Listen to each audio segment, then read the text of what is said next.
Pokemon Go Fest's 2025 Max Finale event brings the arrival of Eternatus. The darkest day is here, and we're analyzing its viability in raids, PvP, and max battles, so let's take a look.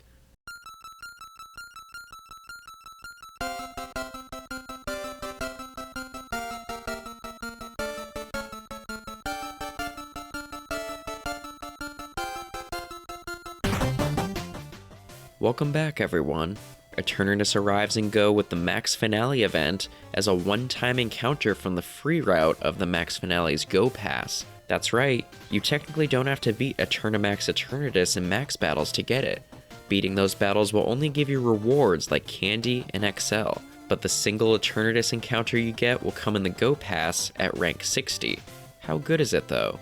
Well, starting off with its PvP viability, Eternatus has pretty great stats. 278 is a remarkably high attack, not top tier, but still high. 192 is a very respectable defense, and then 268 stamina is incredible. Altogether, you've got some very solid bulk, comparable to something like Ho-Oh, but with a much higher attack stat. And as for moves, Eternatus has Dragon Tail alongside Poison Jab for fast attacks, and for charged attacks, Sludge Bomb, Flamethrower, Hyper Beam, and its signature move, Dynamax Cannon.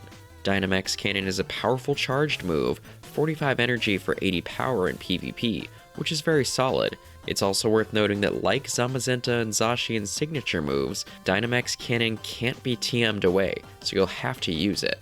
Now, this analysis was initially written before the move updates were shown off at the Pokemon Go World Championships, and a few of those updates will change how Eternatus performs. Specifically, Dragon Tail is getting a rework, having a decrease in power, but an increase in energy generation. We obviously won't know the exact energy stats until next season, but we can still guess. There are other changes that will impact the Master League meta as well, like the rework to Dragon Breath on other Pokemon, plus things like the Charm rework. While Poison Jab is a viable fast move, I think Dragon Tail will be the better choice. If Dragon Tail ends up with 11 energy gain, it'll be a little bit worse, but if boosted up to 12 energy gain, matching the same energy per turn as Dragon Breath's buff, it'll be pretty great. For charged moves though, alongside Dynamax Cannon, you can then choose either Sludge Bomb or Flamethrower. Poison damage does help with fairies like Primarina, Xerneas, and Togekiss, but I think Flamethrower is the overall better choice, seeing that it'll give Eternatus something to deal with the crowned forms, which is pretty big.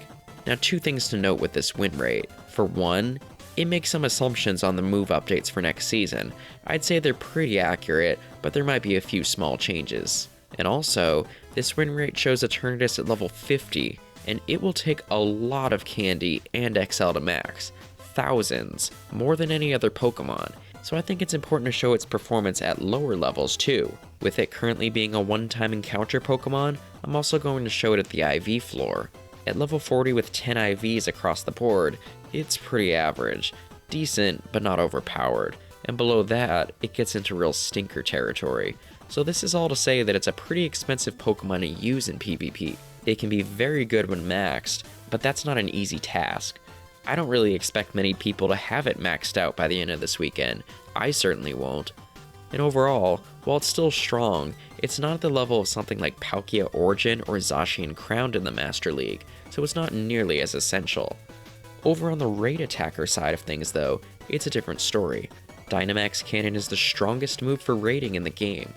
In recent times, we've seen a lot of absurdly strong new charged moves, but Dynamax Cannon takes the new top spot. 215 power on a 1-bar charged move is already great, but giving it a speedy 1.5 second duration on top of that makes this the best move of all time for raids, for now at least. And giving it to a Pokemon with an already high 278 attack stat will do some crazy things. At level 50, Eternatus is the top dragon attacker, surpassing even Mega Rayquaza in damage output. And remember, you can have both a Mega Rayquaza and an Eternatus on the same team.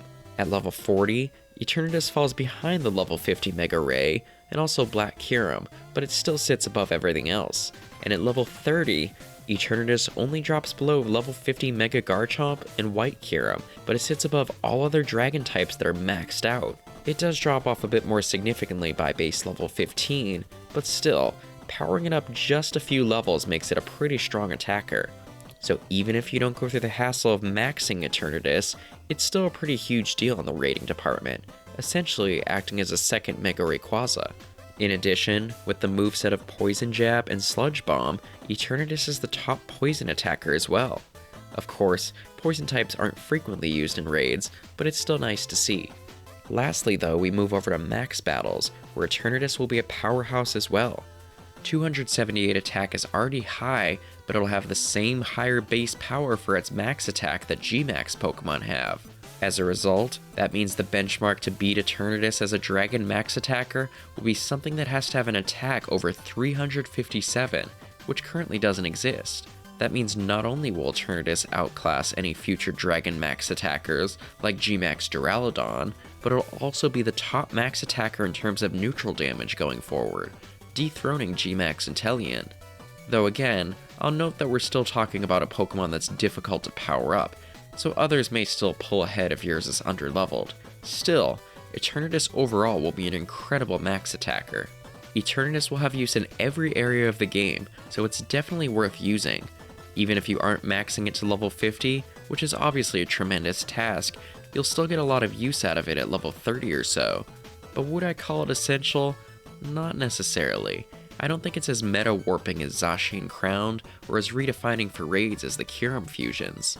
I would just take your time on powering it up, as it'll definitely return eventually. But what are your thoughts on Eternatus and Go? Are you excited to see it, or are you upset about the candy cost? Even with it being useful at lower levels, I'll say that the costs are pretty insane. Having to buy the deluxe pass or do hundreds of max battles to power it up is pretty ridiculous. Let us know your thoughts in the comments below though. And if you like this analysis, be sure to give it a thumbs up and subscribe if you haven't already. We'll look forward to covering future events and big releases, from future community days to Paradox Pokemon and Go, so stay tuned for all that and more. Until next time though, thanks so much for watching, and best of luck during the GoFest Max Finale event. Take care.